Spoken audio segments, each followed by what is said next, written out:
I was that kid that just from the very early age, I wanted to be outside. I wanted to be tracking deer in the woods and looking for squirrels and would look at birds in the binos. I was just obsessed with animals and obsessed with the outdoors. And I spent all my allowance money on Field and Stream magazine and, hunting videos and stuff, but I didn't have anybody to take me hunting.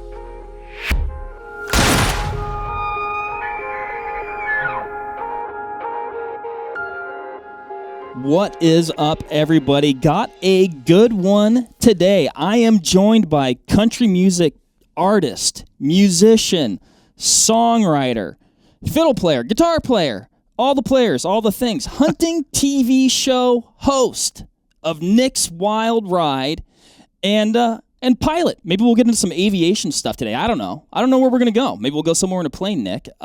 Nick, welcome. Nick Hoffman, everybody. Hey, thank you, man. I appreciate it. I'm glad to be here.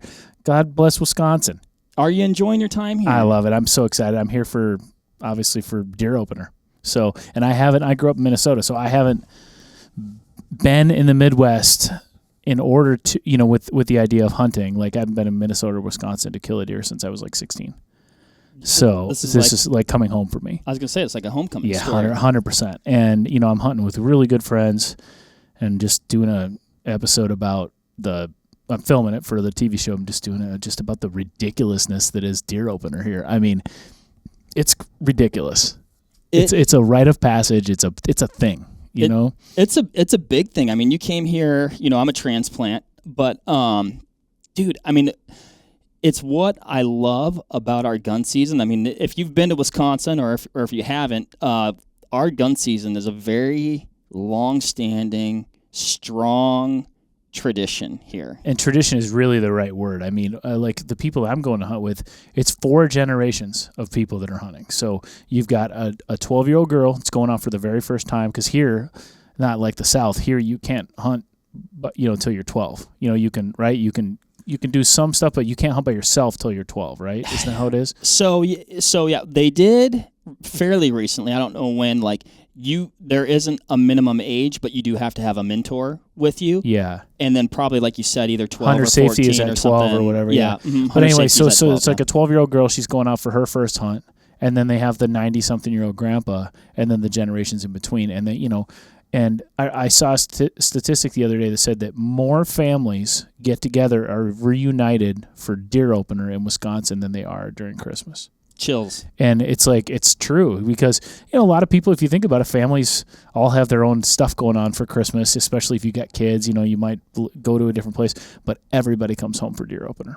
I think that's so cool. Dude, that is so cool. I mean, I love basically like starting now, if you drive through the country, clotheslines that generally just have, the regular laundry on the line outside drying. Yeah. It's just like lined with like blaze orange and camo. And it's just like, you're like, oh man, it's starting. Like we're getting ready for it. I stopped by Mills Fleet Farm, which for those of you that aren't from the Midwest, it's like, what do you call it? Like Walmart for farm and hunting kind of thing, right? It's hard to explain. I mean, it's kind of, like farm, ranch supplies, / hunting / everything. I love it. Yeah. It's great. So, but Fleet Farm has this huge hunting clothes selection, and there's one section, and it's nothing but just blaze orange. And it's not blaze orange camo. It's just solid orange overalls, jackets, just solid orange. All the orange. And it's not a little bit of it. It's thousands of pieces of orange, This and it's all just for this one weekend. Yeah. You know what I mean? Just ramping up. Everybody does it. Everybody goes out for at least a couple hours. It's crazy. It's super cool. Yeah, it's just the state, has a very healthy, robust white-tailed deer population. Right. But it's definitely managed for opportunity. I mean, we definitely have more than our share of trophy bucks. Yeah, it's actually quite, in some ways, it's like amazing that we manage it so, I guess, heavily for opportunity. Mm-hmm. But we do have the big deer that we do here. So it's kind of the best of both worlds. But, man, I wouldn't trade it. Yeah. I wouldn't trade it. I think just the tradition, again, it goes, when I was growing up, I would have killed to have this kind of tradition in my family. I was going to ask, how did you get your start? Well, it's hard for people to, seeing me on the TV show and stuff like that, it's hard for people to imagine that I, haven't always hunted. You know what I mean? That I didn't come. But I came by it pretty honestly. Nobody in my family hunted. So my grandpa used to hunt a little bit when he was younger. My dad hunted a little bit in high school, but didn't really care for it. And I was that kid that just from a very early age, I wanted to be outside. I wanted to be tracking deer in the woods and looking for squirrels and would look at birds in the binos. I was just obsessed with animals and obsessed with the outdoors. And I spent all my allowance money on Field and Stream magazine and, hunting videos and stuff, but I didn't have anybody to take me hunting. And when I was 12, I got my hunter safety certificate, and I asked my neighbor if he'd take me hunting. Jim Zawistowski was his name. Zowie, they called him. He was an interesting guy, to say the least. And we lived like on a dirt road, and so we had neighbors. The neighbors weren't that close, but our nearest neighbor was Jim Zawistowski, and he always had deer heads on his wall and stuff, and I thought that was really cool. So I asked him to take me out, and I'll be damned if Jim kind of gave up his early muzzleloader season. No kidding. And to take me hunting, and it changed my life. My life, as far as I'm concerned, is measured, kind of before and after that moment. And we actually didn't get a deer that weekend, but it changed everything for me. Dude. And it's so it started there for me. Yeah, and then it just kind of it went from there into waterfowling was kind of my first big love, and then later on big game hunting, obviously, and then I discovered archery, and that's what broke the water. Sealed the deal 100%. Big time. When I shot my first deer with a bow, that's when I just fell in love with whitetails, and whitetails first, and then it just went from there. And now here I am running around the world doing all sorts of craziness, and I never would have imagined that. I used to look at like a doll sheep or a Marco Polo sheep or even a moose or an elk in a magazine, and I'm a poor kid from Minnesota. We didn't have any money. Those things were unattainable. They might as well have been me owning the Taj Mahal. And now here I am out there checking off my bucket list like that. So you're just looking at a guy living his wildest dreams, literally. I mean, I'm literally the guy just I've lived the most charmed life. I mean, they say do what you love, right? And here I've gotten to have several careers that all involve what I love. Is that you were just like, you're trying to come up with a name for the show? You're like, man, this has been a wild ride. And you're like, cool, we got it. Actually, I don't know if I've told many people this, but the Nick's Wild Ride name actually came from the original idea for the TV show, which was, if you haven't seen the TV show, for those of you listening, it's a Anthony Bourdain's style hunting show, kind of. So I'm a huge history nut and culture nut and people nut, and if I go on a trip, if I went on a hunting trip, I was always the guy that tried to find the local burger or the dive bar, local dive bar. I want to know what made this place tick, and so that's kind of where that came from. Or at least you're watching me just doing what's natural, but the idea for the original TV show was that I was going to get a ride from someone to wherever I was going to hunt. And it was going to be like a famous celebrity or... Oh, I was going to say, hitchhiking. Yeah. That sounds super safe, exactly. Nick. Like, really exactly. Good choices. So in the pilot of the TV show is Charlie Daniels. And he's actually in episode 1 as well. So Charlie Daniels gave me a ride on his bus to where I was going hunting. And he dropped me off. So I interviewed Charlie Daniels, played some fiddles with him, did all that stuff. And then he drops me off. That was the original idea for the TV show. And along the way, I'd explore history and food and culture of the place that I was going.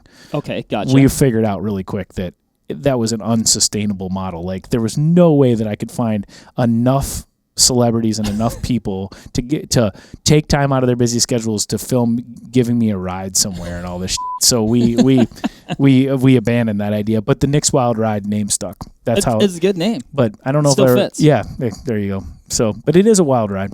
I've lived a crazy life. There's another swear word. I'm sorry. Oh, you know what? I don't even. I have a potty mouth. I don't even notice. Yeah, I figured. You're like, hey man, can I get a ride? They're like, Nick, is everything okay? Like, yeah, are you on it's hard right. times? Or? So yeah, that's how it started, and now here we are, 7 years later. I never would have seen that coming. I'm a musician. I'm a fiddle player that likes to hunt. And I don't know. Maybe that's why it works, because I'm not out there trying to be somebody I'm not. I'm just doing my thing. No. I'm just literally like I said before, you're just looking at a guy who's just systematically checking off his bucket list and living his wildest dreams. I'm having a blast. That's super cool. And I mean, it shines through, and I think it would show up real quick if that wasn't you. I think that's oftentimes the case, you know, like you said, like hunting was this innate thing. Like, luckily you grew up in a rural setting where you could even be exposed to some of those things, or like you said, go into the woods, or go, oh, that's a deer track, or you know, whether you're hunting or not, like, hey, let's see how close we can get to that deer. So it's awesome that you were able to do that, and the power of mentorship and somebody taking time out of their personal hunting time, which is very hard, because if you hunt, you know how much you love hunting, and you do want to share those things, but oftentimes you don't get as much time as you even want to do it. Absolutely. So I go to these you know, like an SCI banquet, and I'll get up and talk, right? And usually my spiel, if I get up and talk at one of these things, is it's not me preaching, but it's my story about the mentorship thing. It's like, this is somebody who changed my life, and I always leave it with a question, and I think it's a good one, which is, we all sit here and talk about what we need to do. You know, we need to get more kids involved. We need to, you know, get more women involved. We need to get veterans involved. You know, we can sit there and talk. But if you ask yourself the question, and somebody asked me this question once, and I now bring it to other people. It's like, if you ask yourself the question, what are you doing to get kids, women, veterans, whatever it might be, involved in the outdoors? If you dig deep, I guarantee you the answer is most likely not enough. Yeah, it's like, yep. And even if you think you're doing a little bit, if you really, really think about what you're actually doing and how much impact you're really making, I bet you the answer is not enough. And it goes for me, goes for everybody. I still do it. I'm like, God, this whole year went by, and I said I was going to take 2 kids hunting, and I haven't done it yet, you know, that kind of thing. And I think it's an important reminder, you know, I'm living proof of a guy that wouldn't be an advocate for the outdoors at all, or at least wouldn't be hunting if it wasn't for that guy. And then, of course, there's lots of mentors after that, you know, and there's still mentors. Like, you know, just because I'm out here doing it now doesn't mean I'm far from an expert. Now I've kind of gotten more into long range shooting recently, like everybody else seems to be the fad, right? You know, but I have a guy that's really, really mentoring me in that and keeping me inspired, calling me up, being like, hey, man, did you read that thing I told you to read? You know, he's keeping me going. And, you know, I can think of, off the top of my head, 5 or 6 people that have really inspired me over the years. You know? Absolutely. And I think it's like with anything, if you're passionate about it, you know, you're probably going to be a student of it. And, you know, I've been a lifelong hunter. Like, I grew up, you know, in a hunting and fishing family. Yep. Like, that's what we did. Like, and you're lucky. Super fortunate. Yeah. Right. You know, probably the easiest, most natural, most common path into hunting. Which, again, like, I was lucky because in the area, like, I grew up in like more of like a suburban setting. Like, my brother and I and my dad and grandpa, those were the only people that I knew that hunted, right? So that was like my nucleus of, you know, outdoor activity was just with the family. But anyway, I forgot where I was going with that. But well, I mean, just talking about mentors, you know, and I think it's so important. And man, just even if you're listening to this, just ask yourself that question and go, what am I doing? And if the answer is not enough, or, you know, come up with something. I bet you we all know a kid that would just lose their mind if you just took them out for even just to go shooting. You know, just introduce somebody. Those little things make a huge difference. They do. And they still make it for adults too. It's not, we talk about kids all the time, but man, early onset adult hunting thing is it's really real. And it actually, in a lot of ways, that helps the industry more than anything, because these are people that are ready to go out there and spend money. They're ready to go buy tags. They're ready to go do this stuff. And we need those people too. You know? Absolutely. And if you want to talk about like the waterfall effect, right? Like, if you're able to, you know, get that person to a place where they're comfortable going, where they're comfortable taking their kids going, now you've just built a whole nother hunting family. Absolutely. And, you know, that's just, that's a super special thing. Well, you talk about mentorship too. Like, it goes back to my, you know, long before the hunting thing, it was music for me. Right. And as my grandparents, like, it was the opposite of the hunting thing. I had music in my family everywhere. So And if it weren't for my grandparents at a very, very early age, I have no recollection of not playing the fiddle. I've always played the fiddle. And it's because my grandma, at a really early age, somehow recognized that maybe I'd be good at it. Maybe she just wanted me to be a fiddle player. I don't know. But she got me, my grandma and grandpa got me this little fiddle. And they had jam sessions every Saturday night at their house. So every single Saturday, the Hoffman house had music at my grandparents' house, and you didn't need an invite. Sometimes one person would show up. Sometimes nobody showed up. Sometimes 20 people would show up. It was had a weekly deer camp for 100% music. Jam session every single Saturday. And so some of my earliest memories are falling asleep underneath the piano bench at my grandma's house, And so these old guys that played fiddle, played all these old Norwegian songs, they started teaching me how to play fiddle. And then I started taking lessons later on when I got a little older. But if it weren't for all those old men playing fiddle and my grandma and my grandpa, my life would be very, very different. Because that fiddle is what's given me the life I live. If it weren't for the fiddle, it's not the singing, it's not the songwriting, it's not the hunting, it's anything. It's that fiddle. All roads lead back to that fiddle. It's the greatest gift I've ever gotten. I mean, you look at, literally like a spark that early in your life. You're talking like you said, you don't even remember, like age 4-ish or whatever. Literally, fundamentally, like not changing, just like creating the direction of your entire life. It lifted me up and set me on a pair of train tracks that I never got off of. Just this is your track. And I knew from a really early age I was moving to Nashville. I knew that I was gonna go to Nashville, and I back, especially early on, I was like, I'm 12, 13 years old. I'm in front of the mirror, spinning my bow around like Charlie Daniels and Roy Acuff, going, I'm gonna be famous. You know what I mean? That's what I want. I want to move to Nashville and set the world on fire. I'm still going back for more matches. I haven't quite done that yet, but yeah, no. So that's that's it. And I knew. And it was all because of that mentorship. It really was. When, did you just pick it up and it was like, Mozart, like, oh, I can play it? But was it just like obvious that you had a talent for it? I think so. I think my grandma told me really early on that she saw something in me, that I could hold a pitch, like I could sing, that she would be able to play a pitch on the piano and I could sing it back.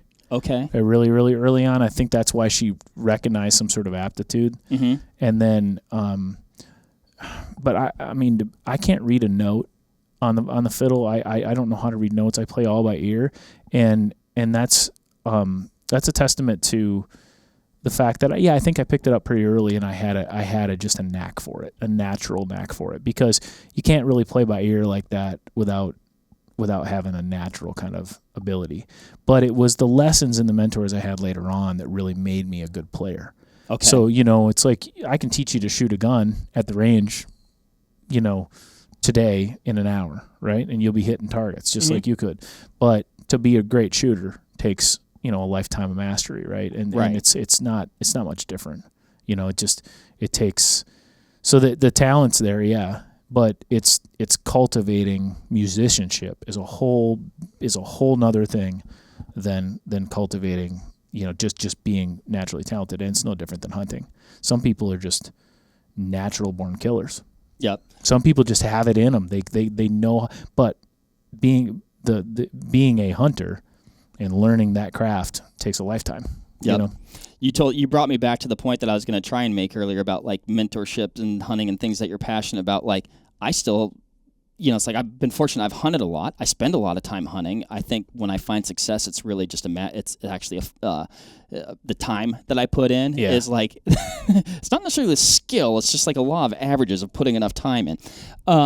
But dude, constantly consuming like hunting podcasts from people who I respect, like Remy Warren and people like that, and I'm like. Because like you said, you're always a student. Yep. Every time, like I hunted a bunch this fall, and like I learned an immense amount of things. Like you're never done. That's for sure. And there's no doubt about it. And that goes for everything that I've ever. I tend to be pretty obsessive about my hobbies, right? So I've got hunting, I've got music, I've got aviation, like we talked about. I like beer, so I'm an expert, a beer expert. No, I'm just kidding. But all those things have been lifelong pursuits for me, and I feel like I'm just now starting to figure it out.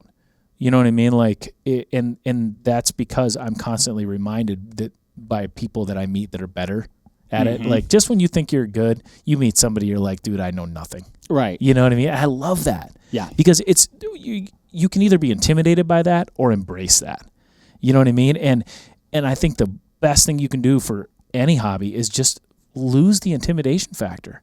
You're never going to be the best ever, and there will always be somebody better. So, man, just embrace that. If you see somebody that's better, figure out what they're doing. Copy them. Right. Paul McCartney, I just heard him talking on Howard Stern the other day. He was talking about, he's like, arguably the greatest songwriter to ever live. You know what I mean?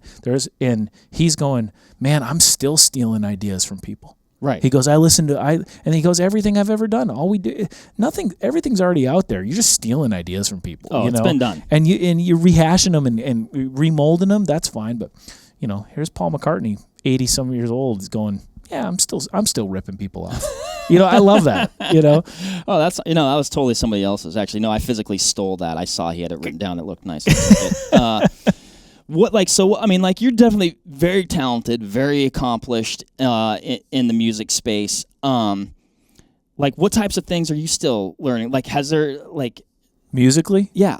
Man, I think the thing is it's like anything. At this point, it's refinement. Okay. Right? So it's like, man, it's the little things that make the hugest difference now. It's, I've got the broad strokes down when it comes to playing my instruments and singing. I know what I'm doing. I've played my whole life. I've done a lot of cool stuff. It's the little things. I watch the nuances in, like, I'll turn on, the other night I was at a buddy's house here in Wisconsin, and we watched an Eagles concert DVD. Oh, no way. And I was watching Joe Walsh, just playing guitar with such taste. And what I noticed is I was like, what is it about this that I'm liking so much? So I started really paying attention to it. Mm-hmm. He plays in sentences. He'll play a note and leave space. Play a note, leave space. And I thought back to something that an old guy told me when I was in a band, playing in a VFW when I was like 12. And it clicked. What he was saying way back then never really made sense to me till the other day. He said, Nick, you need to learn to listen more than you play. And I didn't understand what that meant. Yeah. And he said, do you know what I mean? I said, I think so. He goes, someday you will. And that's all he said. I thought I understood what he meant, but now it's kind of clicking. Like, it's just like as you get older, you realize that maybe you should just shut up every once in a while. And I trust me, I've had problems with that. I'll blah, blah, blah, blah, blah, blah, blah. And the older I get, the more... you might have two guilty parties here right now. Sometimes it's like, but that's what that is. It's like tastefulness comes from space. Mm-hmm. I mean, it's like the Dos Equis guy. You know what I mean? Sitting over there just being cool. Yeah. Joe Walsh is the ultimate of cool, right? Well, part of it is he's just sitting back. And, he figured that out. I guarantee you he played every note he used to play that he knew back in the day. You know what I mean? But now he's tasteful. I don't know. That was a long, drawn-out answer to say. I think life is about refinement. Mm-hmm. I do. As I get older, I think that for hunting, it's like I heard Jackie Bushman, of all people, say something when I was younger. I remember, too. What's the secret to hunting? He says, sit down and shut up. Fair enough. Yeah, don't move. Just sit down, shut up, don't make any noise. You probably kill a deer. That's pretty much the same thing I'm saying. I didn't give it space. I didn't know we were going to give pro tips just yet, but that's a good one. Well, it's not my tip. That's Jackie Bushman's tip. But it's interesting to hear you're talking about refinement, and then also like playing in sentences and giving it space. And like for whatever reason, it drew the picture in my mind of having like a nice glass of wine, and like you could just like pound that glass of wine and take it to the head, or you could take a sip and finish it. That's right. And enjoy it, and then you can have another sip. Absolutely. You ever heard the joke about the old bull and the young bull? I don't think so. Yeah, I can't tell it here. But okay. It's that joke. Experience. Slow down. Go down there. Do your thing. Refinement. That's the key. That's what I'm after nowadays. You know what I mean? I'm far from a refined person, and I never will be probably, but I'm after refinement. You know what I mean? In the things I do anyway. It's like I want to be a I want to be a methodical, refined hunter. I want to be a methodical, refined singer and player.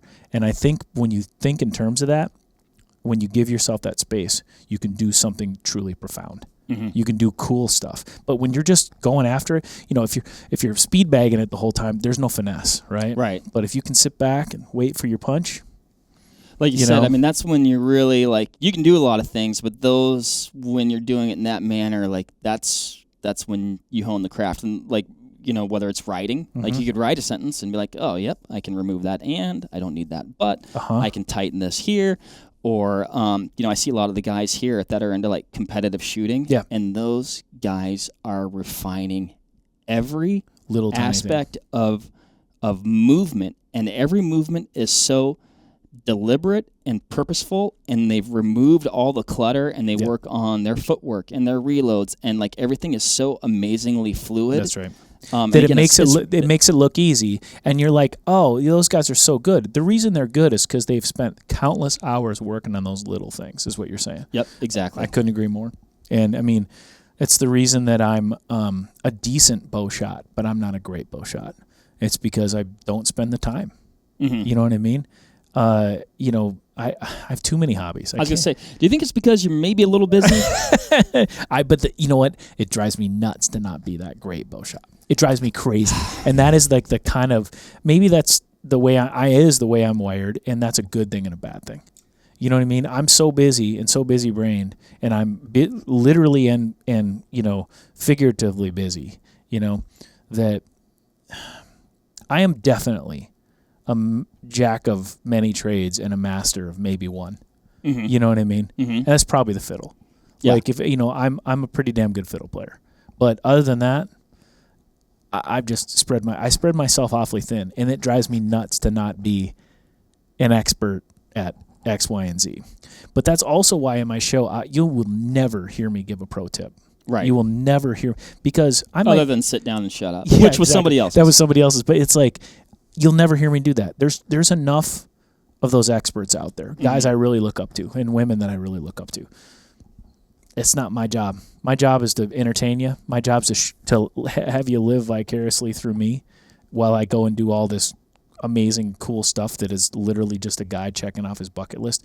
That's what I see as my role in the outdoor space, is not being the expert. Just I'd much rather you look at me as the guy you want to have a beer with than to look to me for expert tips. You know what I mean? For sure. But I mean, I think there's a lot of relatability that comes with that, right? And it's a double-edged sword, right? Like, well, number one, you can only be a true expert in probably one thing. That's right. Actually.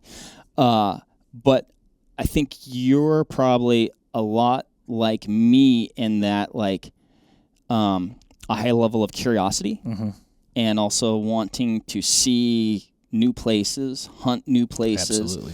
I don't hunt very much at all internationally, but like you go to Wisconsin, that's going to be a different hunting culture than Alaska, than Colorado, whatever. The landscapes are different, and I think the world is so big. It's like you could probably be an amazing, amazing whitetail hunter. I know you could be, actually, because you put the type of effort you do into all the things that you're doing. It's just a lot of things. That's exactly right. And I think that, man, I hear people all the time. I'll meet someone and they'll be like, gosh, I'll never have the adventures you have, because, well, why is that? Well, because I don't get the opportunity to go to Kyrgyzstan, or I don't get to go do these international things.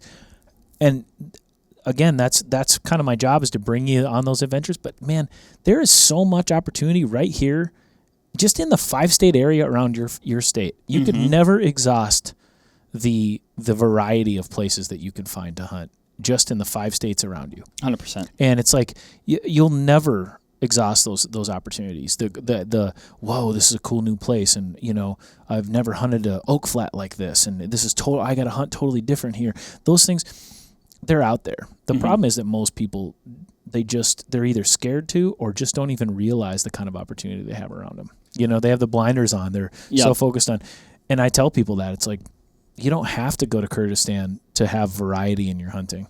No. If you've got a truck and an extra $100, you can do some really cool stuff, and within 4 or 5 hours of your house. Yeah.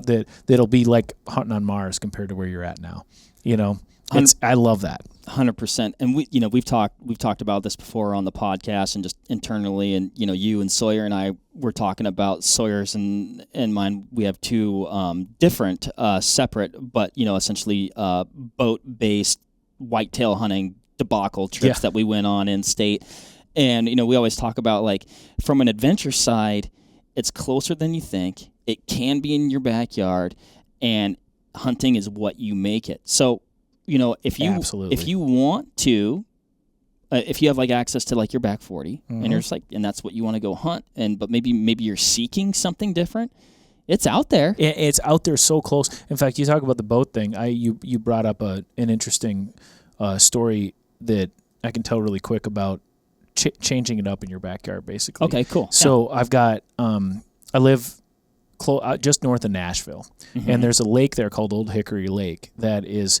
We duck hunt out there sometimes, and the only we go out and we sit for ducks. If we kill 2 ducks out there, we're just ecstatic. It's a big deal. It's not very good duck hunting, but I've hunted all around that little area by my house. It's close to Old Hickory, and I was bored with it. And one day my buddy says, "You have a duck boat, don't you?" I said, "Yeah." He goes, "Man, there's this island in the middle of Old Hickory, and to my knowledge, nobody hunts it." And I said, "Can we do that? Is that like legal?" I didn't even know. Like, he said, yeah. So we load up in my boat and we go pull up onto this island, and I tie my boat off, and we get out, and the island's probably 20 acres. Oh my gosh. It's not that big. It's wow. small. And we bring climbers and we get up, and I didn't see any deer that day. But on the other end of the island, my buddy comes back, and it was like he had seen a ghost. He saw a fully black deer. Have you ever heard about that color phase? Yeah. All black. He saw what he swears is a jet black deer. Wild. And he lost his mind. I mean, like he went back there the entire season trying to never saw that deer again. But it was like it changed his entire thing, and all we did was just change it up. And he went and saw like something that it was like a ghost, like seeing Bigfoot. You know what I mean? And I think that's so cool. It's like so easy. And all you had to do is just think outside the box a little bit, put a little bit of work in. Yeah. And I didn't see anything out of it, but we still have the story about the time he saw the black deer. Right. So it's fun. Exactly. And it's like, it's new experiences. And generally when you do anything new or a little bit adventurous, or there's,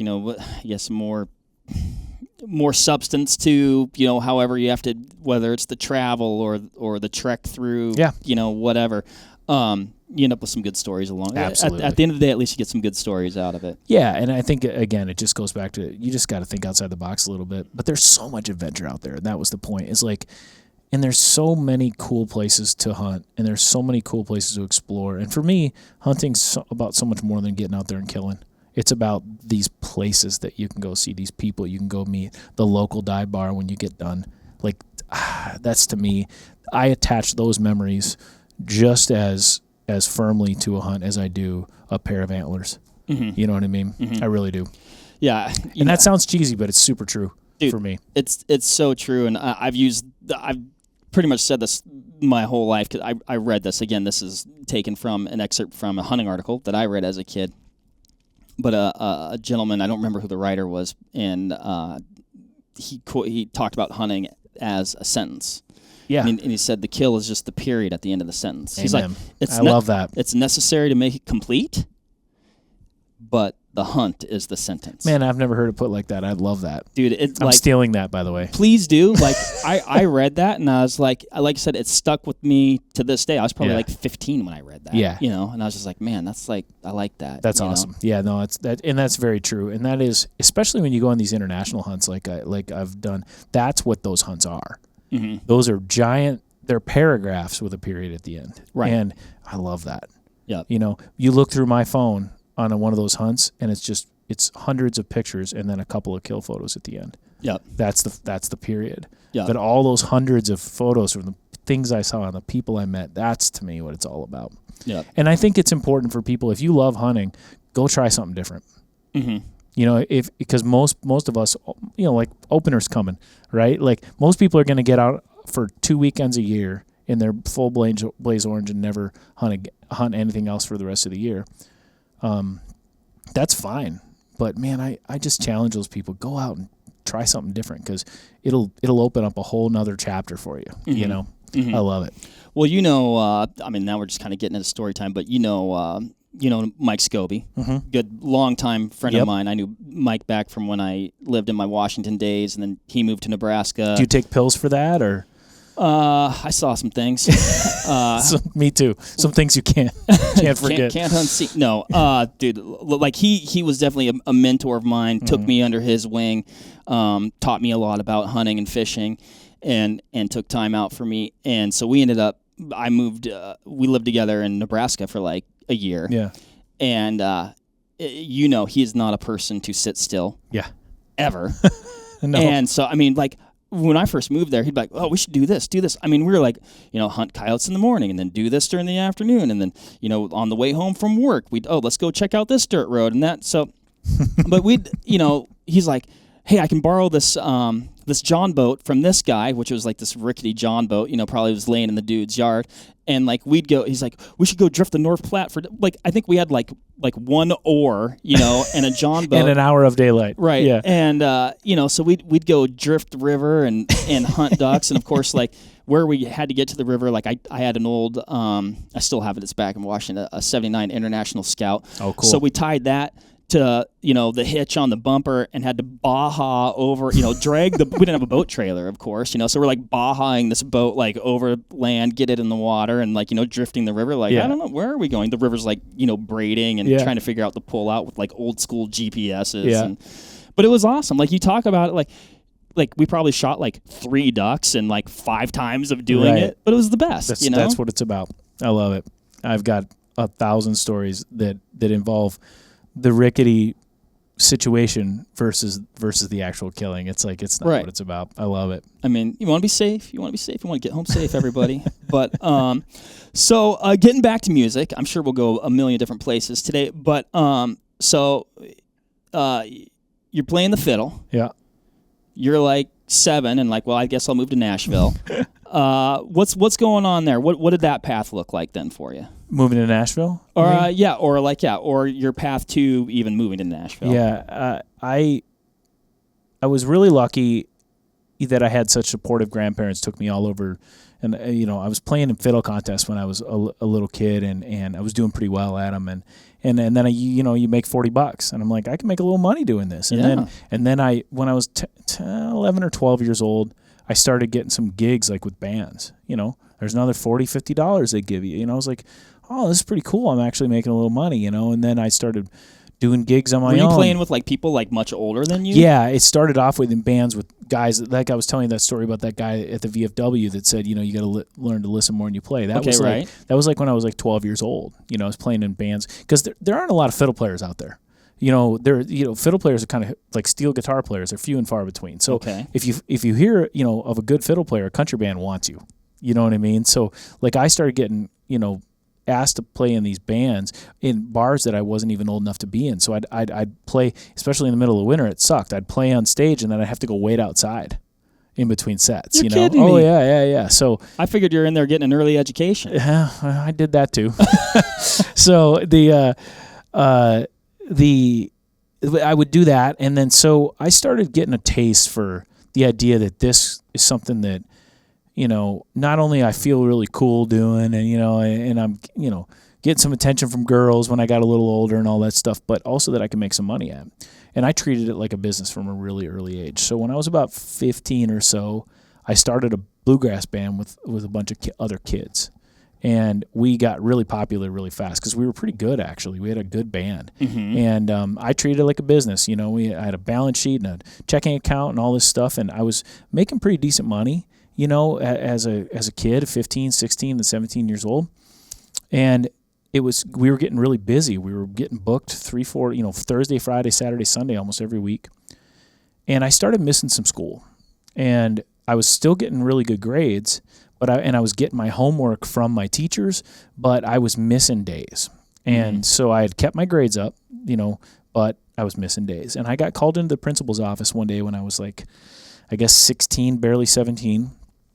And I'll never forget, the principal's name was Dr. Dean Suter. And he had a doctorate in physical education and made us all call him doctor. You know, that kind of thing. He was that kind of guy. And Dr. Dean Suter called me into his office one day, and he said, Nick, you're going to have to repeat your junior year of high school because you've missed too many days. And I said, but, hold on a second. I've got straight A's. I've been doing all my homework, and yes, I've missed those days, but here's why I've missed those days. I'm going to be a musician. That's what I'm going to do with my life. And I'm running a business, and I've got a band, and I'm out there playing, and I'm honing my craft, and I'm going to move to Nashville someday, and that's what I'm doing. Talk about education. Yeah, and exactly. And he said, he looked me straight in the eye. I'll never forget it. He said, Nick, you need to give up on that dream right now. You're never going to amount to anything as a musician. And I said, well, sir, respectfully, I disagree with you, And I said, but that's why I missed those days. And he said, doesn't matter. You're going to repeat your junior year. Sorry. And I was devastated because that also meant that I was ineligible for any extracurricular activity. So that meant I was in band and choir. I couldn't do that anymore. I played baseball. Couldn't do that anymore. And he took everything that I loved because I wanted to move. I had just gone down to Branson, Missouri with my grandparents at for spring break a couple weeks before that. And I was like, man, I could be doing this down there. Yeah. I could be down there, making a living doing this. That was a couple weeks before this happened. And I remember thinking, I can't spin my wheels any longer. I want to get started with my music career. I was just dumb enough to think, that was, and I can't imagine staying in high school an extra year. So I got home, told my dad about it, and my dad said, rules are rules. You broke the rules, Wow. And I was a little disappointed in him, honestly, because he kind of, it made me feel like I wasn't very supported. And I don't think that was his intention. I think that's just the way he looked at it. Like pretty black and white. Yeah, pretty black and white. And so I laid in bed that night, and I thought, man, I can't spin my wheels like this.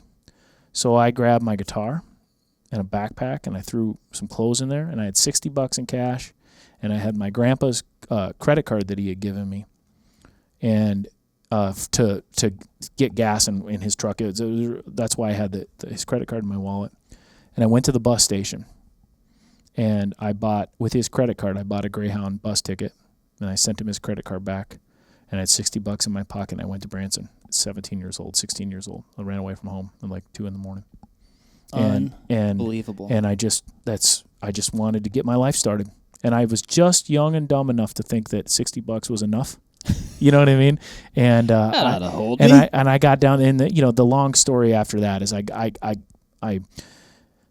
I played for tips down there for a while, and then I ended up getting a gig in a show that Dolly Parton has, and I rode horses. I actually rode ostriches in the show down there. It's a whole another story, And then while I was in Branson, I met a guy whose name was Wyatt Beard, and I met him in another show he played in. And I remember he moved to Nashville while I was still there to play for this guy named Kenny Chesney, who at the time had just gotten a record deal. So fast forward a couple of years, I moved to Nashville, and Wyatt is one of the only guys I know. And I got connected with Wyatt through another mentor of mine, and I ended up talking to another guy in his band. That's a whole nother story. But Wyatt's one of the only guys I knew. And if I hadn't moved to Nashville, when I moved to Nashville, I looked those guys up, and they said, it's crazy. We just fired our fiddle player, and would you be interested in auditioning for the Chesney gig? And at that time, Kenny was playing in like clubs for, a couple thousand people. My first gig with him was a club for 500 or 600 people. It's crazy to think about. And I wasn't really that interested in being on the road with another artist. I wanted to do my own thing, right? Mm-hmm. But it was a paycheck, and I was on a tour bus, and that was a good way to get my foot in the door. So I said, yeah, and I auditioned, and they hired me. And within that first gig was in a club for like 500 or 600 people in Atlanta, and within a couple of years, we were playing Neyland Stadium in Knoxville for 60,000, and it just, and there all of a sudden, if I hadn't ran away from home to Branson, I would have never gotten that gig, and that's how to answer your question, that's how my train to Nashville started. Timing is a pretty crazy thing, isn't it? Timing, and also, I've said this a lot to other people too. If you have something that you want to do, mm-hmm. luck is a huge part of it. There's no doubt. Timing's a huge part of it. But you better be willing to hit a home run when your pitch comes. Yep. And, and it might be a softball. It might be a underhand softball pitch. And, that's luck. An underhand softball pitch might come to you, and you got time to look at it, but you better swing and you better hit it, and you better be ready and have the skills and be, And I did. I prepared for that moment my whole life, pretty much. I was ready for that moment, And that, looking back though, man, I was greener than green, and I can't believe those guys hired me, and I can't believe they kept me on board because I sucked. Like looking back, I was green as can be, and I wasn't very good, but I was good enough for that, I guess. But man, I wouldn't have hired me back then. I was arrogant and cocky, and I wasn't as good of a player as I am now, and all these things. But I think they saw a young kid that was hungry and driven, and if I was hiring somebody, I'll hire for drive and and talent versus skills and arrogance, that kind of thing. I think they saw that in me. Absolutely. Well, I mean, I think and you talk about. I mentioned timing, and you mentioned hitting a home run, but that timing doesn't work. Like, you took a hell of a cut when you jammed out at age 17 with $60 in your pocket. Like you said, that, and you're like, oh, just dumb enough? I don't know, man. Like, a lot of people aren't making that move. That's not a safe move. That's not a comfortable move at all. Yeah, maybe so. I can tell you this, at the time, there was zero question in my head about it. Like, it's funny. I look back at it now. I think there was a little bit of youthful naivete in it too, but that's how you make those bold moves, is you just don't know any better. Yeah. And it's like I was so confident that I could go down there and do it that I didn't think anything of it. Yeah. And, I'm grateful for that. Whatever that youthful arrogance was, I'm grateful for it, because it put me where I am now. And it started with that gift that my grandparents gave me, the fiddle. It was built with a great foundation of good raising. I have good parents, great grandparents. Then that led me to having the confidence to go and move to Branson. And then when I moved to Nashville, it takes people believing in you too. I mean, Wyatt Beard and Sean Paddock, the two guys from that band, and Kenny Chesney, they saw something and they believed in me and put up with a lot of shit. You know what I mean? They put up with a kid that maybe wasn't as good as he could have been, but they saw something and believed in me, and I'm forever grateful to those guys for that, because they changed my life. I mean, I have lived out every musician's wildest dreams because of those guys. Man, you know what I mean? That is super cool. You know what, though? I mean, this is going to sound like, hopefully not super cheesy, but I mean, it did start with believing in yourself too. You know what I mean? I think so. Which, going back to earlier in your story there, like, dude, I was getting like emotional thinking about like hearing you talk about that interaction with your principal. I'm like, dude, talk about the person who was in charge of encouraging and making sure that kids flourish. Yeah. But like, well, you didn't check this box. Yeah. But look at all these other boxes. I mean, like. And it was because I was a creative. He was the kind of guy that liked football players and hated creatives, that kind of thing. I think he was. And, it's funny. I'll tell you a quick side note to that. So fast forward now, the other part of that story, my music life and story is that, now I'm 10 years into playing with Chesney, and we're playing for football stadiums full of people. He's one of the number one selling acts in the world. I mean, like, we're just on top of the world. Just on fire. But the one thing that I had, and we played on Leno and Letterman and all the stuff. We've done everything. The only thing that I hadn't done is had my own song on the radio. And that's really what I moved to town for, right? Mm-hmm. And so I was really lucky that I managed to get a record deal on Warner Brothers with my band, The Farm. And we had a couple songs on the radio that did well. And that's the dream. Write a song, have it on the radio, have it be a big hit. It was, that's the dream. So when our first album came out on Warner Brothers, I wrote some liner notes. And I wrote, to Dr. Dean Suter, thank you for telling me that I would never amount to anything as a musician, because I've spent my entire life trying to prove you wrong. You know? Man. And sometimes you need that. Sometimes you need it. To me, I've heard people talk about how, like, CEOs, like great inspirational books, talk about how you won't really get where you need to go or get inspired till you've failed or been fired. Sure. You'll hear about people say that. I think that was, I experienced that early on because of him. And that failure, that getting fired by my principal in a way is what I think it lit a fire under my ass. Oh yeah. And it's still going. You know what I mean? And it is one of those things where you're like, man, like it sounds like when I was listening, I'm like, this is like one of the most horrible things I've ever heard. like and for some people that might really actually truly squash somebody in that moment. And luckily you were strong enough to overcome that and let it be like, kind of like a F me. Well, no, actually F you. And I sent him a letter.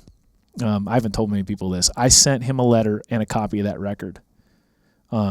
When he had since retired, and I actually called the school, and I spoke to who's now the principal, who was the assistant principal at the time, and I told him what I was doing, and he said, "Yeah, I'm sure he'd love to hear from you." So he gave me his address, and I sent him a letter and the CD. I never heard from him. He didn't write you back. Nope. You should go play your high school. I'm gonna this year. No way. Yeah, I think so. I'm gonna actually play in Anoka this year for a big. It's not announced yet, but for a big festival, big concert that's going to be, I can tell you more about later. That's it's going to be a big homecoming for me, and it's going to be really fun. So, dude, yeah. Oh my gosh, that is awesome. Yeah, I'm pretty excited. cool. I don't even know anything about it. I'm excited about it. Yeah, that's fantastic. You're invited. I'll be there. I love it, dude. I'm in. Lock it in. That is awesome. Dude, that is so cool. So you've done all this stuff, and then let's finish. We'll never finish the story, but so from there you're doing that, yeah, and then where's the music at now? Where did it go? Well, since then, and then that's a good question. I appreciate you asking. The farm happened, right, and we had 2 singles on the radio, did really well, and then just like bands do, they break up, and unfortunately for us, we broke up pretty soon. And there's a lot of reasons for that, but when that broke up, it hurt me a lot. I had put my whole life into that thing, and I was pretty burnt out. And that was right around the time that the TV show thing started happening. Okay, and that's a whole nother story how the hell I got into that. So, but to finish on the music thing, and we can go back to that if you want, but I was burnt out. I'd been playing music on the road, chasing my dream for my entire adult life, ever since I ran away from home. And I was tired, Yeah. And I needed a break. So the TV show thing came at a perfect time. And I've had a lot of success with that and now done that. And I finally, this January, will be releasing a brand new solo album. No way. So I've got my first true solo album, which is what I moved to town to do. I never wanted to join a band. Right. To make a group, but that's just the way it went, and I'm glad it did. But I finally got a brand new solo album out that it's actually been almost done for almost 2 years, but I've held it all through COVID because I want to tour. I want to go out there and play live shows, and live shows are just now starting to get going again, So right. I've held out until I can go play live shows with my new yeah. album. So I'm excited. Dude, that's awesome. Yeah. It's very fun. Dude, I'm excited for you. It's fun. This is exciting. Like fiddle player frontman stuff, modern day Charlie Daniels. That's me. Dude, but okay, so I was trying to be a good, obviously I'm familiar with your stuff. I'm like, okay, I better brush up on my Nick before we chat. And I'm like, Googling some videos, and I'm seeing you playing with Chesney and, these other heavy hitters. There's and no stuff solo like stuff that. out there. Very, very little. But there's also a lot of guitar stuff, man. Yeah. You're not just a fiddle player. With Chesney, I played a lot of guitar.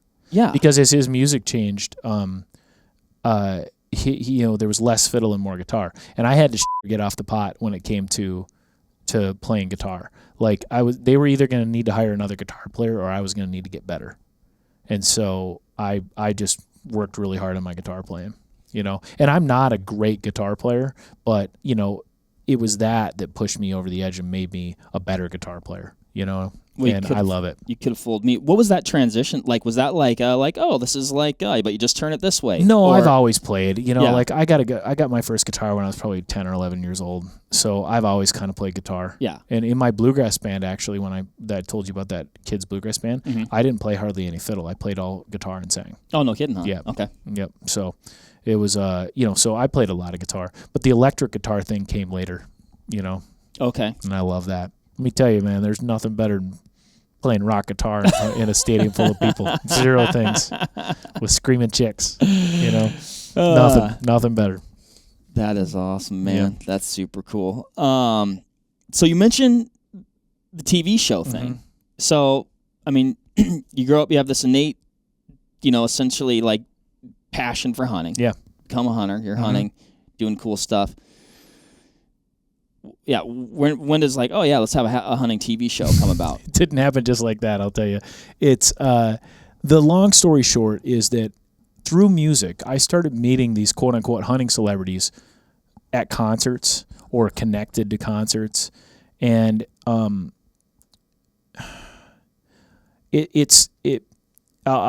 keep the long. There's more details, but through music, I met Lee and Tiffany Lukoski when they were in their very first season of Getting Close, which was the show they had before the Crush, and I met them at a concert basically, and they invited me to come and be a guest on their show, and I'd never hunted turkeys before, so they invited me to their farm in Iowa on my first turkey hunt, and that was part of an episode in season 2 of Getting Close.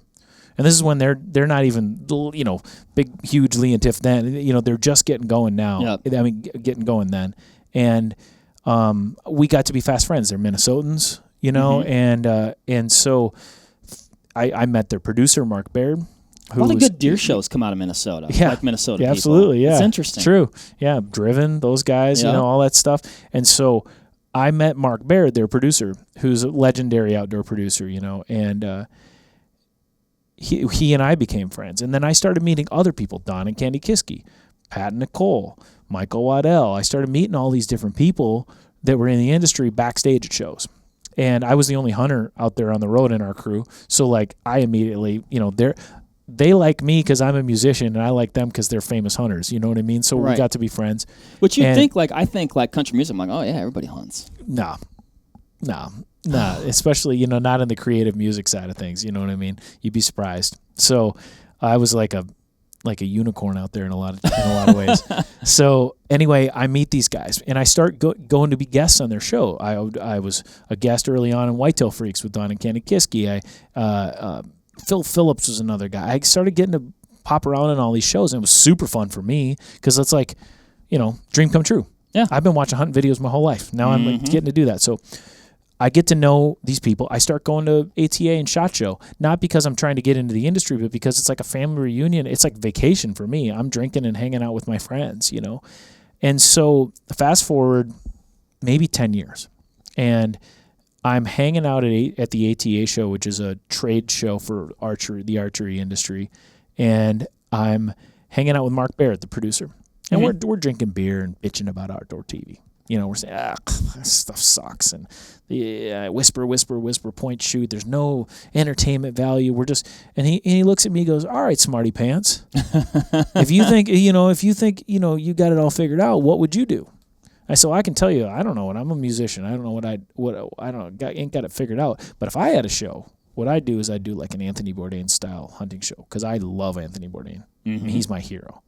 And it's like, I would just love to travel around, and I think hunting's about so much more than killing. I just kind of went off on it. And he looks at me and goes, that's a pretty good idea, actually. And I said, yeah, we should produce that show. Not for me.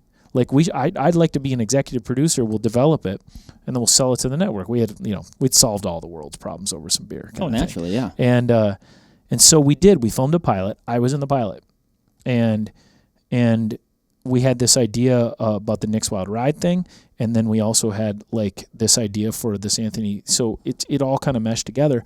We made this pilot, and the idea was that we'd pitch it, and if they liked it, we'd find another host. We'd find somebody, yeah. And I pitched it to the network, and they were like, yeah, we really like this, and we think it's really cool, but you need to be the host. And I was like, no, I can't do that. I don't have time for that. Yeah, I was going to say, nobody got time for that. And that was right when my band broke up, right around that time. And I said, actually, I do have the time for this. So I said, I'll tell you what, let's do one season and see how it goes. And so we did the first season of Nick's Wild Ride, and it was one of the best rated new shows that they'd ever had, and on Outdoor Channel, and it just went from there.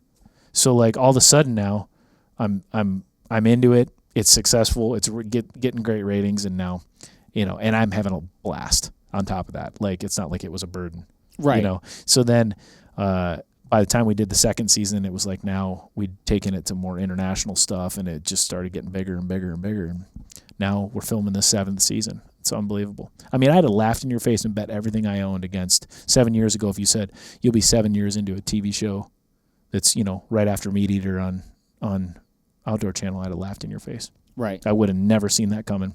And I think that's part of why it works too, is because it really is authentic. If you see me laughing and smiling on there, it's so real. Yeah. Because this thing could end at any point, and I'm just enjoying every minute of it. I'm soaking it in. I'm checking off my bucket list. I mean, think about it.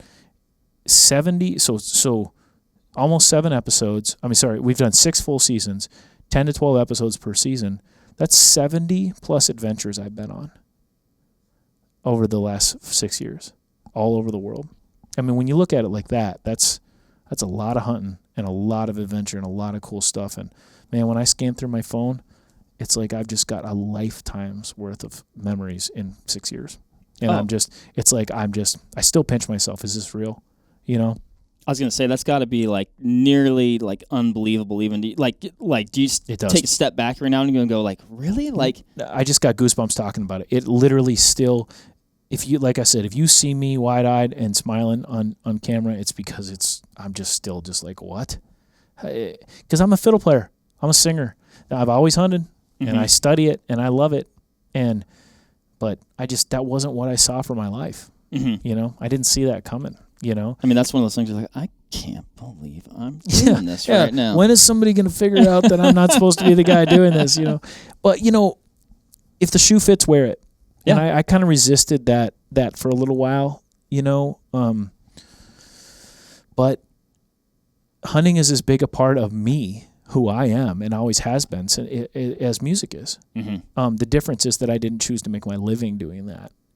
Now I am making my living, part of my living doing that, but it's authentic because it is who I am. And don't let the spiky hair fool you. I'm a redneck son of a bitch.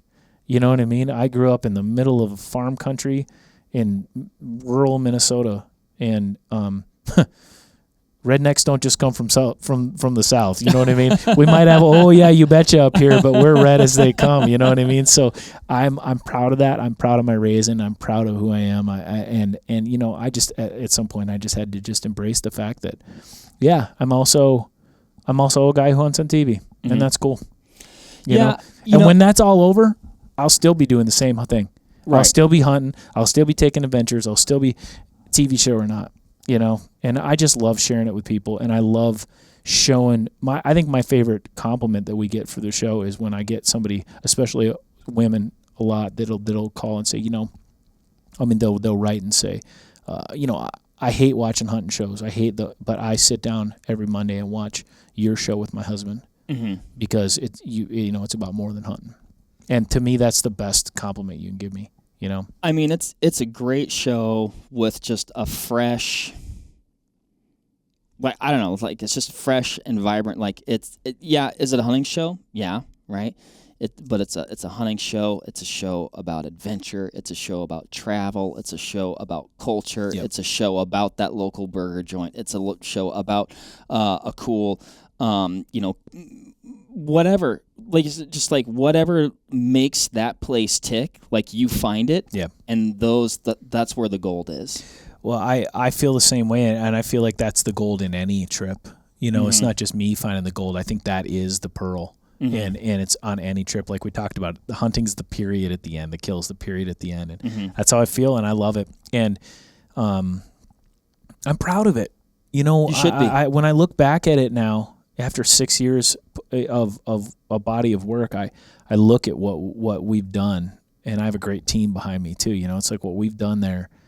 I'm proud of it. I think we've done a cool body of work, and it's a great chapter in my life, and I've met some amazing people, and I've had incredible times, and I don't know.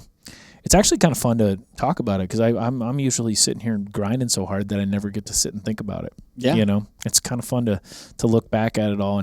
And I'm not anywhere near done yet. We got another season coming, and, who knows? who knows how long it'll go, but doesn't matter. I'm having a blast. Just on this crazy wild ride. Quite literally. This wild ride called life. Amen. I love it. No, that's super cool, and it really is. It's such a good show, and I remember, we work with, in my opinion, like the best, outdoor TV shows out there. Like the people we work with, they're who we want to work with because of the content they make, because of who they are as people. And I remember, we're having an internal discussion, and it was like, well, is there anybody else? Like, and really your show was like, Sawyer and I were talking about that, and I'm like, there's one show that we don't have that I think is literally like on brand, fits Vortex, unique, outside the box, and it was your show. Oh, that's cool, dude. 100%. Like, and we then had we this ended discussion, and then we ended up connecting. Yep. I didn't know that. Yep, that's awesome. So that makes me feel great, and that is a great compliment too, because and I don't know if I've ever actually publicly talked about this because it really doesn't matter.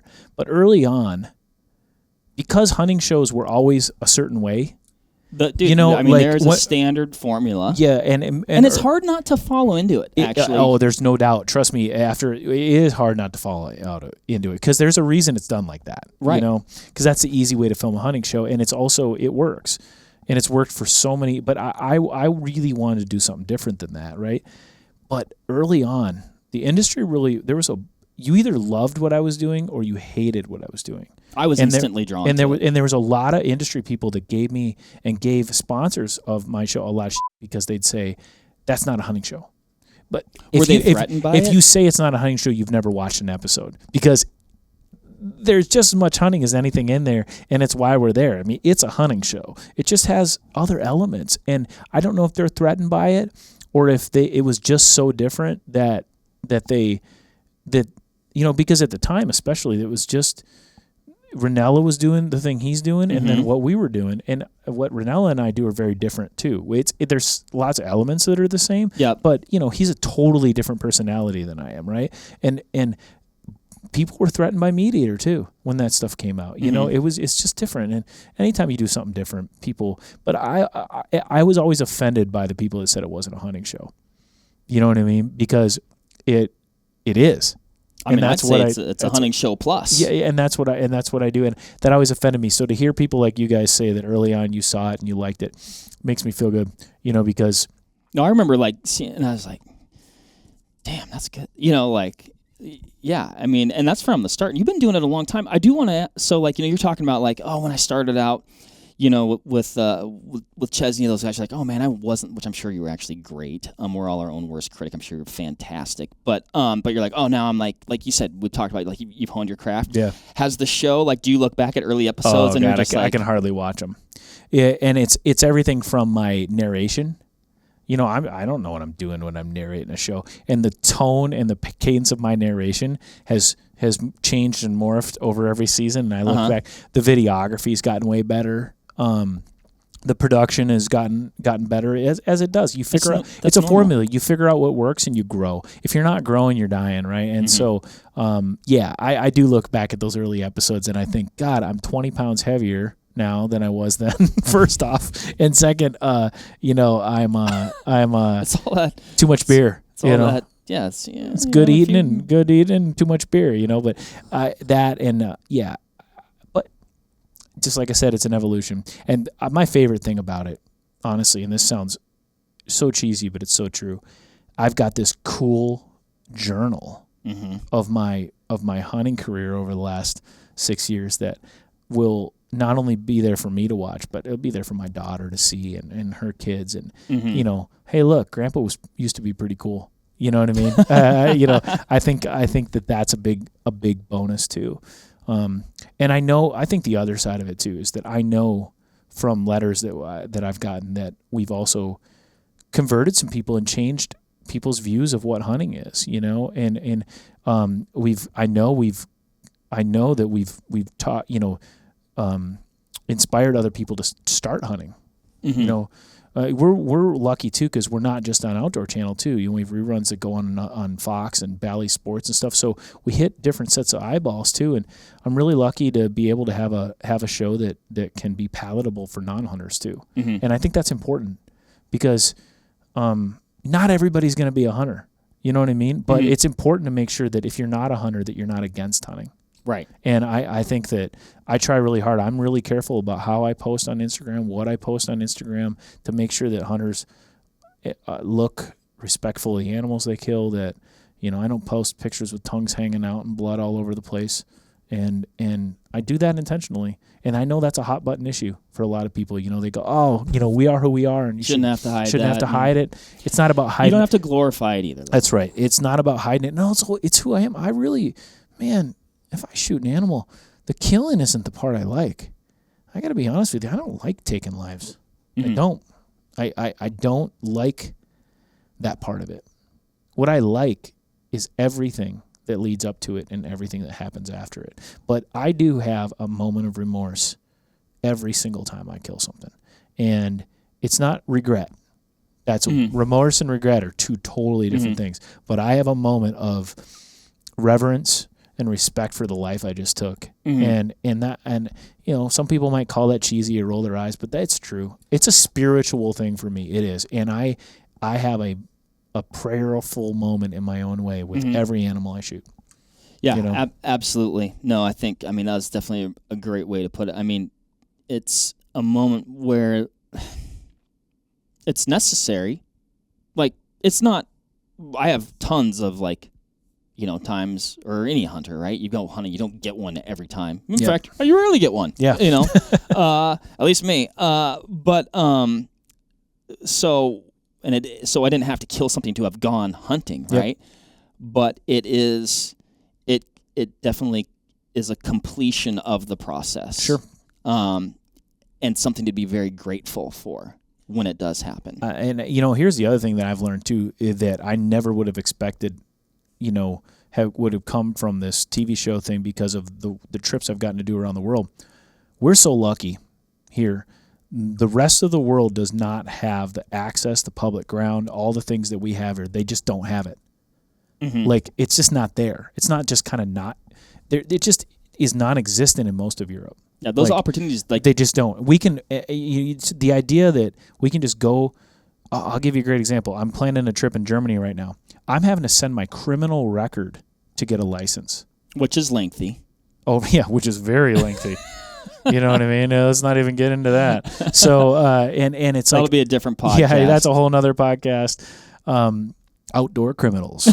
This episode, Nick Hoffman. So they make it so prohibitive and so difficult everywhere but the United States. And talk about being grateful. The more I go do that, the more grateful I am for what we have, the opportunities, and of course, getting back to that, to the animals. You know what I mean? It's just even the amount of game we have here. Everything. We are so lucky, and everybody. I can promise you, all the people that are headed out, most of the people headed out on opening weekend here in Wisconsin, they don't think about any of that stuff. This is a right.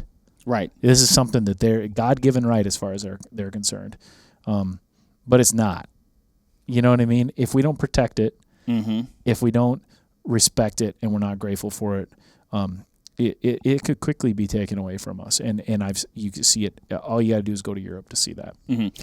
Yeah, that's it's cool that you've gotten to get those different, international perspectives, right? Because it's not like here, everywhere else. That's exactly and we right. have it pretty damn good. That's an understatement.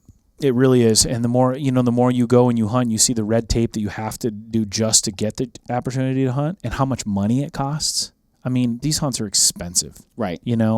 And you just appreciate what you have so much here. I mean, anybody with a little bit of hard work and some luck can go out and shoot a big buck in the United States, and pretty much every year if they want. If they put enough time in, it's a beautiful thing. And then it's aoudad, and it's elk and antelope and moose and all these other deer species and all this stuff, hogs down in the south and all this stuff. It's just here for the taking, and none of that exists anywhere else. Yeah. Even if you go to Africa, that's all private ground. You got to pay to play. There's no public ground to go hunt on. Zero. Right. Zero. Right. Literally zero. It's crazy to think about because we take it for granted. Oh, you know? dude, and me included, right? Yeah. You know, because you just don't think, because you don't, if you don't know any different, you don't know any different. Like, oh, it's just the way it is, right? It's and that's not me preaching. It's Right. just me. It just is what it is. That's just fact. You know, and I love it. I do. And that's, again, it goes back to that gratitude thing. Every time, the killing is not the fun part for me. It's just, I like pulling the trigger. Don't get me wrong. Oh, yeah. It's the taking of a life that, I'm not against it. I just have a moment every time. Right. I don't cry. I don't sit there and bellyache. I just, I put my hand on it and I sit there with it and I think about it. Yeah. I take a second to appreciate the moment. And, you know, that's what I do anyway. I'm not going to tell anybody else what they should do, but that's how I am. And, you know, I mean, I think that's part of it though for me. It shouldn't just be all fist pumping. right. You know, it's too ancient. Now I'm getting really heady, but it's a spiritual, religious experience that is connected to who we are as human beings. 100%. You know, look at me.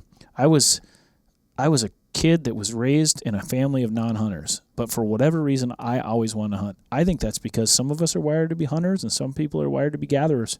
And my family was a family full of gatherers, and they bred a hunter. You know. Yep. You know, and I believe that. I do.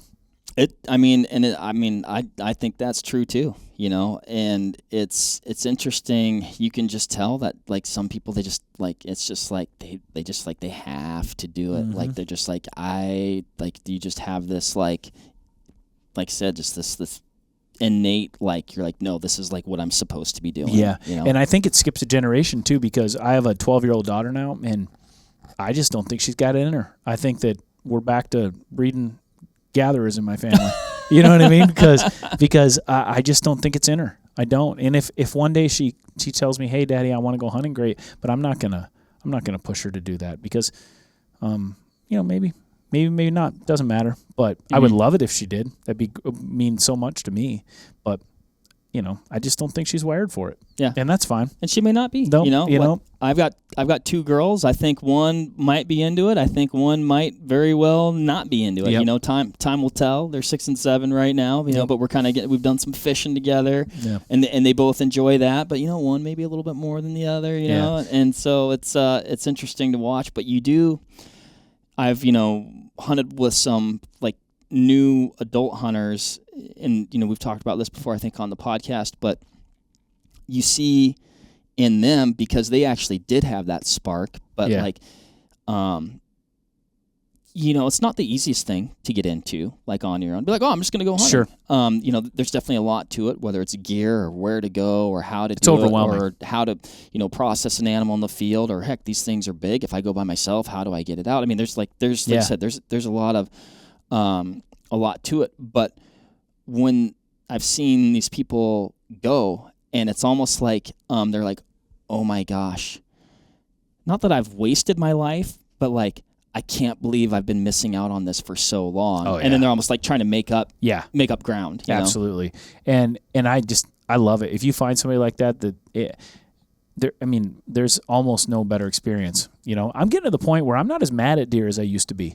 You know what I mean? So, like, I just assume take somebody out on their first hunt. You know, don't get me wrong. I love to go out and kill a big buck, but I'm at the point where I would rather take somebody else out. I'd rather take a kid. And, you know, if I had to choose between me shooting a deer and you shooting a deer, I'd rather go watch you shoot a deer. And you're just the guy I want to go hunting with, Nick. I just love it. You know what I mean? I love watching other people, but that might be the product of 70 plus hunts over the last couple of years too. Like, I think that's part of it too. There's been a lot of blood spilled, you know, and so I've had my fix. You know what I mean? If I went a year and didn't do it, I bet you I wouldn't. I wouldn't say that again. But, you know, I love taking other people out. I love showing them what it's all about. You know.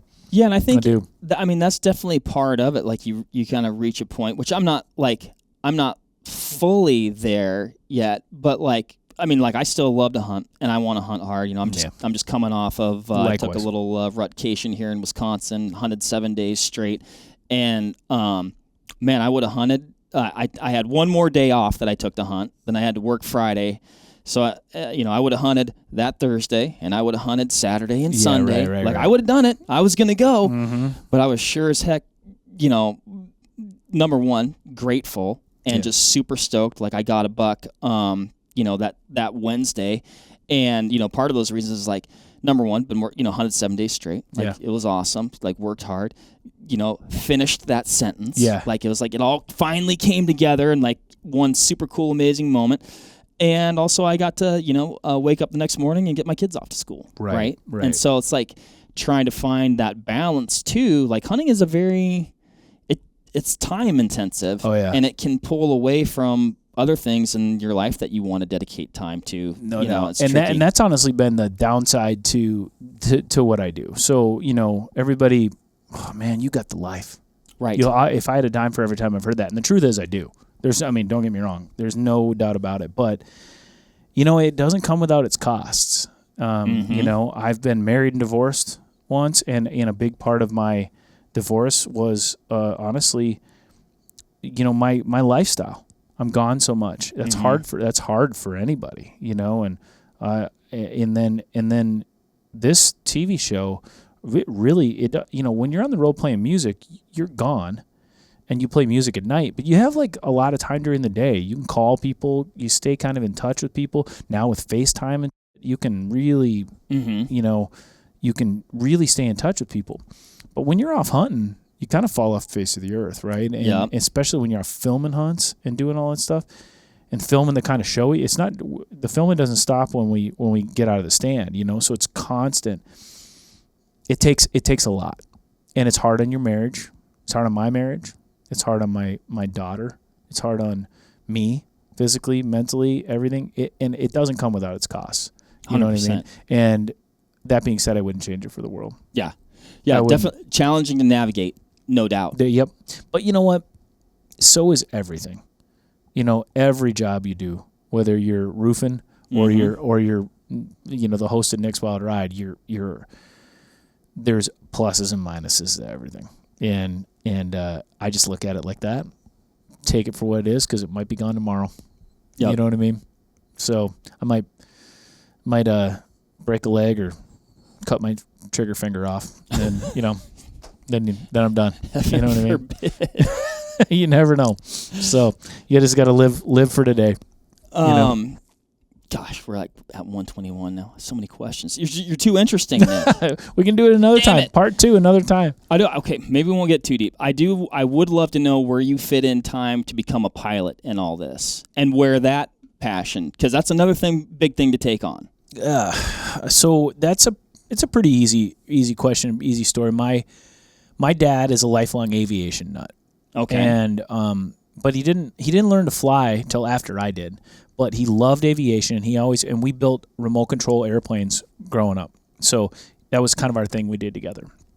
And every year we went to Oshkosh, Wisconsin for the big air show, which is the world's biggest air show. And we would camp for a week and spend time out there. So I was always obsessed with aviation and airplanes.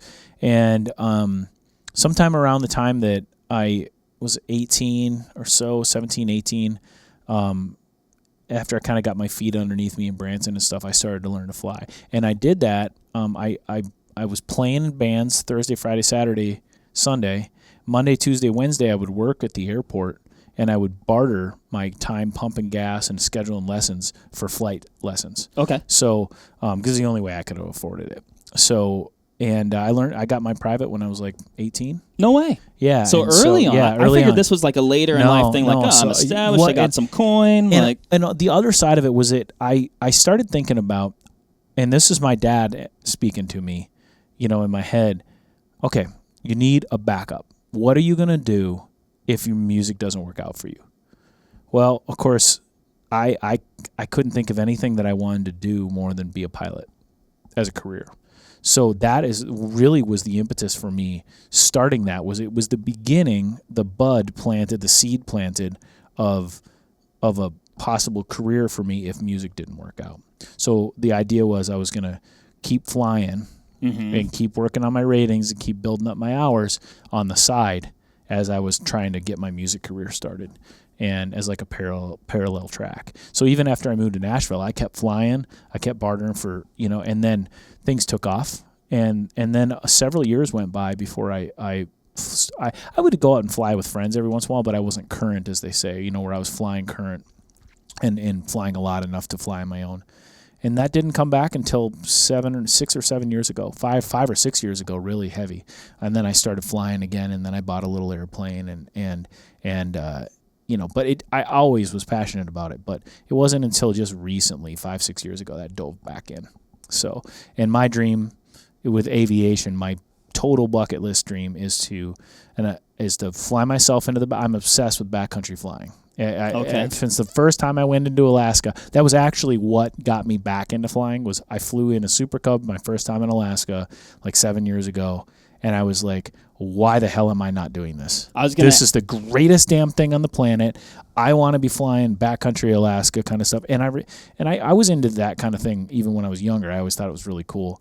But the first time I really did it, and we landed on a gravel bar in the middle, just like life changed. You know what I mean? So I immediately went home, started taking flying lessons to get back up to speed, and then started flying again. So now I have a plane that I can do backcountry stuff with, and my goal is to fly myself into the backcountry, hunt maybe an elk, maybe a backcountry mule deer, or maybe even go up to Alaska and do a sheep hunt or something like that, solo. Fly myself in, hunt, pack it up, fly myself out. That is my all-time dream. Like for hunting goal and aviation goal and everything all combined. You literally like went right into my next question. If you've ever thought about or if you've flown yourself into. Hell yeah. That's what I dream about. Like, so literally it's added such another layer to it because that is my daydream right now. Like I think about it every day, all day. I'm right now reading the Mountain Flying Handbook. It's a Bible about this thick, and I'm studying, I'm learning. That's good. Yeah, this spring. Because that's no joke, man. There's like really, really good.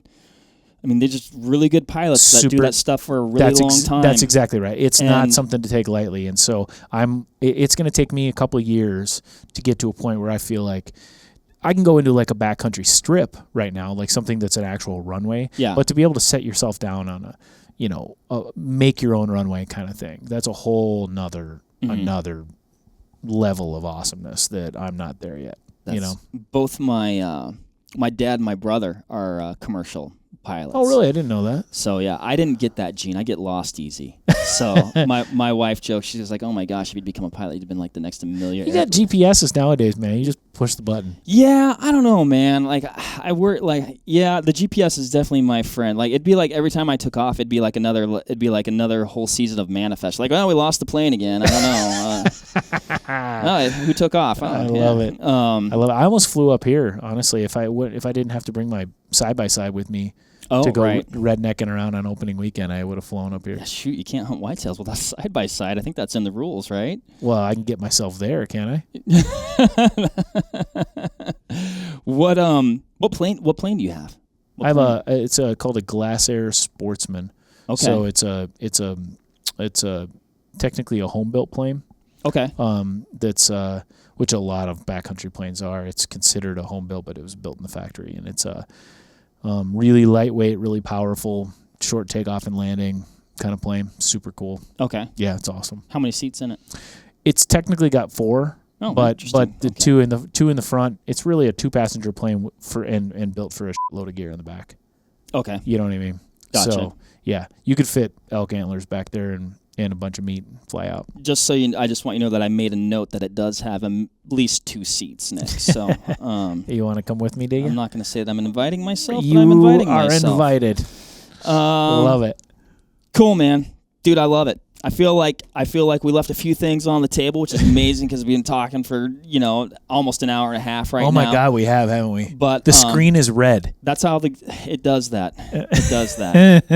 It does not start out that color. But I tell you what, man, the good ones, the good fun conversations, they go like this. They go quick, and man, I had a ton of fun. We appreciate you swinging by to visit with us today, and welcome to the great state of Wisconsin. I love it. Have an awesome gun season, man. I appreciate it. And, gosh, this place is amazing, by the way. Like, if you've never, for all you guys listening, if you've never been to the Vortex headquarters, if you're coming through Wisconsin, you got to stop here. I mean, this place is awesome. Well, I mean, it's next level cool.